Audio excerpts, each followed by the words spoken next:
menyaksikan video ini, pastikan bosku jangan lupa subscribe. Karena subscribe itu gratis plus bonus tonton video terbaru setiap harinya. Jangan lupa ya. Nah, di sini pertanda apa ya? Dulu waktu PSI dipimpin oleh Kaisang menjadi ketum PSI, ketua umum PSI yang baru, dan bahkan juga baru saja 2 hari mendapatkan kartu tanda anggota. Di situ pun Kaisang diberikan karpet merah juga, yaitu menjadi ketua umum PSI. Nah, di situ bahkan berharap, yaitu setelah dipimpin Kaisang, itu elektabilitas dari PSI bisa naik lah. Pada waktu lalu yaitu mendapatkan elektabilitas 0,9%. Tetapi di sini setelah PSI pada waktu dulu pernah mendukung Ganjar Pranowo, di situ bahkan elektabilitasnya pernah di angka 5,8%. Tetapi saat ini walaupun Kaisang sudah memimpin di PSI, walaupun pada waktu lalu juga berharap PSI bisa masuk di parlemen, tetapi setelah mendukung Pak Prabowo Subianto, di sini hasil survei dari elektabilitas PSI justru menurun, yaitu kurang lebih balik ke semula, yaitu 0,9%. Nah, di sini bahkan ada pengamat yaitu nilai PSI baru akan masuk parlemen jika Jokowi melakukan intervensi. Wow, tapi kan juga di sini dipimpin oleh bapaknya sendiri ya, saat ini juga menjadi presiden. Jadi ya menurut saya bisa saja terjadi. Nah, di sini bahkan juga dikomentari oleh Stefan Antonio. Survei terbaru menunjukkan PSI cuma peroleh elektabilitas sebesar 0,9.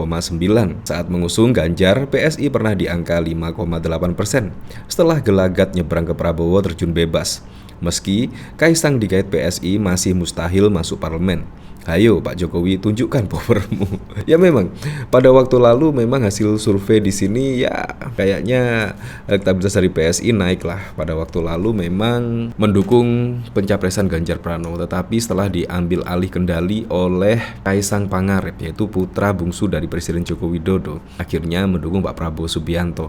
Dan terlihat di sini perolehan elektabilitas hanya 0,9%. Di sini bahkan dari hasil survei dari Carta Politika, yaitu elektabilitas PDI tertinggi, PSI cuma 0,9%. Ya, seperti itu. Di sini elektabilitas PDI Perjuangan masih menempati posisi teratas menurut hasil survei Carta Politika. Sementara itu elektabilitas Partai Solidaritas Indonesia (PSI) yang dipimpin oleh putra Presiden Jokowi Kaisang Pangarep hanya menyentuh di angka 0,9. Lantas bagaimana elektabilitas partai menurut survei Carta Politika terbaru? Nah, di sini bahkan dilansir dari Carta Politika, di sini elektabilitas PDI berada di posisi teratas yaitu 26,3%. Kemudian dibuntuti oleh Gerindra 17,8% dan Golkar 8,1%.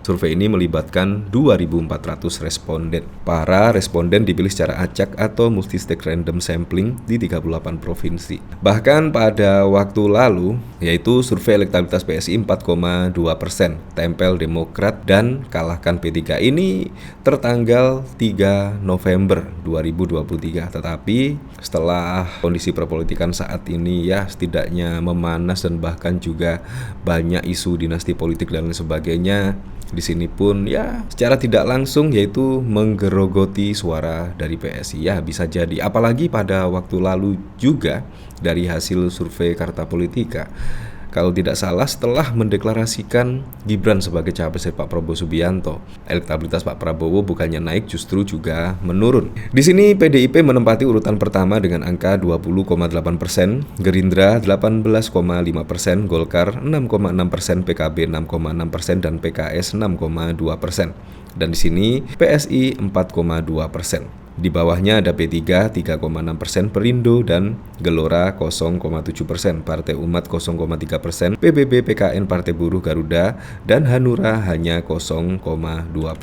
Di sini padahal tanggal rilisnya 3 November ya, 2023. Tetapi di sini pada survei Carta Politika yang terbaru yaitu pada 6 November, di sini menunjukkan elektabilitas dari PSI hanya mencapai 0,9%.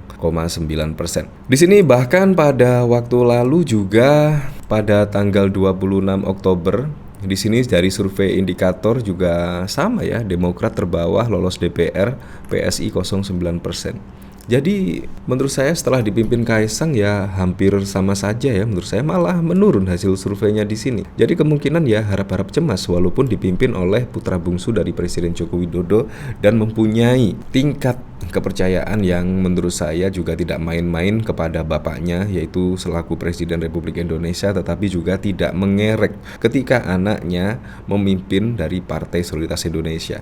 Di sini terbukti ya hanya memperoleh elektabilitas 0,9%. Nah, dari sini yaitu hasil survei di sini membuktikan ya, yaitu PSI berada di 09. Di sini dari Carta Politika. Di sini bahkan juga dikomentari oleh Yos. Alhamdulillah sekarang PSI ID 9,0%. Bacanya dari kanan ya. Di sini bahkan juga dikomentari oleh John Sitorus. Semakin digembosi, nyatanya elektabilitas PDI Perjuangan makin perkasa di angka 26,3%. PSI masih bertengger di papan bawah klasemen dengan angka 0,9%. Partai Garuda sedikit lebih baik dari lembaga survei lain 0,1%. Nah, dari sini saya penasaran kira-kira komentar-komentarnya seperti apa ya. Di sini dari David Wijaya, kutukan pengkhianat rebuk rakyat tidak akan tembus PT. Nah, itu karma pengkhianat amanah rakyat itu pasti akan memakan. Andai-andai nih Steve, kalau Jokowi pensiun terus dia diminta jadi ketum PSI, apa tanggapan Mas Steve Hiki? Bukannya sekarang udah ya, liatin aja postingan PSI dan tim mereka udah sebut PSI Partai Jokowi kok. Ayo Pak, silahkan si Bungsu. Mungkin syarat masuk parlemennya bisa diturunkan dikit jadi 0,1% gitu. Jangan 4% lah, berat. 2024 gue dan keluarga tadinya udah mau nyoblos PSI ID. Lihat semakin kesini, semakin kesana kagak jadi deh, bye-bye. Ya seperti itulah. Jadi di sini walaupun sudah diambil alih kendalinya oleh putra bungsu dari Presiden Joko Widodo, tetapi juga tidak membuktikan hasilnya. Ya karena memang pengalaman tidak ada rekam jejak sebagai politisi ya, bahkan juga kita ketahui adalah sebagai pengusaha. Tetapi di sini tiba-tiba langsung setelah mendapatkan KTA ya kurang lebih selama 2 hari saja, tiba-tiba langsung menjadi ketum PSI. Wow, di sini menurut saya sangat wow sekali tanpa pengadaran dan lain sebagainya.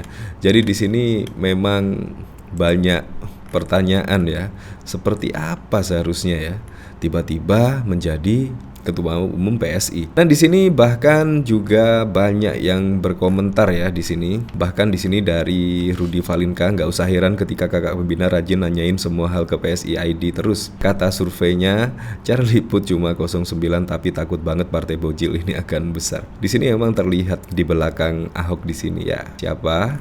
Ya, Anda pasti tahu lah. Tetapi menurut saya sampai saat ini saya masih percaya dengan hasil survei daripada polling ya. Kalau polling menurut saya bisa diatur sedemikian rupa, tapi kalau hasil survei itu ada metodenya dan bisa dipertanggungjawabkan lah kebenaran dari hasil survei tersebut. Jadi menurut saya hasil survei masih bisa dipercaya sampai saat ini. Ya, walaupun itulah untuk Pilpres 2024 mendatang, semoga saja berjalan dengan aman, berjalan dengan lancar, dan yang paling penting berjalan dengan jujur dan juga adil.